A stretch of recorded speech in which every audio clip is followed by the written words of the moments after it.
कल्पना करा, तुम्ही एका घनघोर अरण्यात अडकला आहात. समोर तुमचा मृत्यू काळ बनून उभा आहे आणि तुमच्याकडे वाचायचा कोणताही मार्ग नाही. अशा वेळी तुमच्या मनातून एक हाक उमटते, आई ग, वाचव मला. धाव आणि त्वरित तुळजाभवानी माता तुमच्या समोर प्रकट होते आणि तुमचं रक्षण करते. पण कोण आहे ही तुळजापूरची भवानी, जिने केवळ राक्षसांनाच नाही तर छत्रपती शिवाजी महाराजांना आशीर्वाद देऊन शत्रूंनाही धूळ चारली? हा व्हिडिओ शेवटपर्यंत नक्की बघा, कारण या व्हिडिओमध्ये आपण पाहणार आहोत तुळजाभवानी मातेबद्दल काही थरारक रहस्य. ही गोष्ट सुरू होते कृतयुगातील एका अशा कथेने जी आजही भक्तांच्या मनात श्रद्धेचा दिवा तेवत ठेवते. कर्दम ऋषींच्या निधनानंतर त्यांची पत्नी अनुभूती मेरू पर्वतावर कडक तपश्चर्या करत होती. तिचं मन केवळ ईश्वराच्या भक्तीत विलीन होतं. पण त्याच वेळी तिथे कुंकूर नावाचा एक नराधम राक्षस आला. अनुभूतीचं सौंदर्य पाहून त्याच्या मनात पाप आलं. त्याने तिला स्पर्श करण्याचा प्रयत्न केला आणि एका असहाय्य स्त्रीच्या किंकाळीने अख्खं ब्रह्मांड हादरलं. अनुभूतीने आपला संयम तुटण्यापूर्वी आपल्या आईला आदिमायेला हाक मारली. त्याच क्षणी आकाशातून वीज कडाडली आणि सह्याद्रीच्या कड्या कपारातून एक तेज प्रकटलं.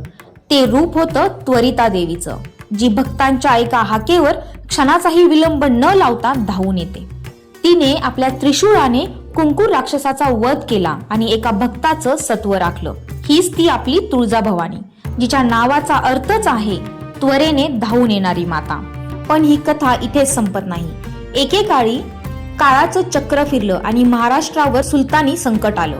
मंदिरे फोडली जात होती, माता बहिणींची अब्रू धोक्यात होती. तेव्हा जिजाऊ आई साहेबांच्या डोळ्यातील अश्रू या भवानी मातेने पाहिले. लोक म्हणतात की जेव्हा छत्रपती शिवाजी महाराज संकटात असत तेव्हा आई भवानी त्यांना मार्ग दाखवायची. ज्या भवानी तलवारीने अफजल खानाचं पोट फाडलं, ती तलवार केवळ लोखंडाचा तुकडा नव्हती, तर ते आई भवानीचं दिलेलं वरदान होतं. आजही तुळजापुरात जेव्हा पहाटेचा नगारखाना वाजतो तेव्हा असं वाटतं की शिवरायांच्या स्वराज्याचा तो हुंकार अजूनही तिथे जिवंत आहे. आई तुळजाभवानीची ही मूर्ती स्वयंभू आहे आणि ती स्थिर नाही, म्हणून तिला चल मूर्ती असं म्हटलं जातं. म्हणजे आई आजही आपल्या भक्तांच्या भेटीला जाण्यासाठी सदैव तत्पर आहे. आजही जेव्हा कोणी संकटात असतं आणि श्रद्धेने आई साहेब अशी हाक मारतं तेव्हा ती कोणत्या ना कोणत्या रूपाने धावून येतेच. म्हणूनच तिला महाराष्ट्राची कुलस्वामिनी म्हणतात. ही केवळ एक कथा नाही, तर महाराष्ट्राच्या मातीतील रक्ताचा आणि अभिमानाचा वारसा आहे.